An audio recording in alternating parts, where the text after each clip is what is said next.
L-attakki riċenti b'siti elettroniċi folots ta' parsi ta' kmamar tal-aħbarijiet lokali huma ta' tħassib u wieħed jittama li l-korp tal-pulizija għandu riżorsi kollha meħtieġa biex jitraċċa lil min vintom iżda wkoll lil min qed jiffinanzjahom. Dan kien il-messaġġ li twassal fl-editorjal ta' The Malta Independent wara l-aħħar żviluppi dwar attakki malizzjużi li qed joħorġu minn siti folots tal-aħbarijiet li nħolqu fl-aħħar jiem.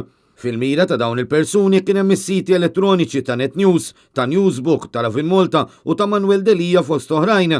Fihom ittellu aħbarijiet folots, partikolarment fil-konfront tad deputat nazzjonalista Jason Azzopardi li wkoll avukat tal-familja Caruana Galizja u anke dwar Melvin Teuma, il-middleman fl-assassinju tal-ġurnalista. Għal-ġurnal din is-sitwazzjoni hi waħda serja ħafna u li jinstab min huma n-nies wara dawn is-siti folots għandha tkun ta' priorità assoluta l-Pulizija. Dan aktar u aktar meta l-attakki qed isiru daqstant qrib elezzjoni ġenerali bil-Ministri tal-Gvern jilabuha bħal donnu ma jafu xejn dwar din l-istrateġija.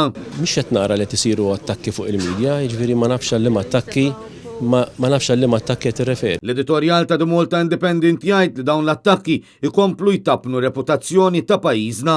Għal daqstant il-ġurnal appella lil qarrejja biex joqogħdu attenti meta jkunu referuti għal xi sit elettroniku u li jaraw li l-indirizz ikun dak ġenwin għax l-indirizzi tas-sit il-folots jista' jkollhom varjazzjoni żgħira u jista' jkun li jħawwat lill-viżitatur.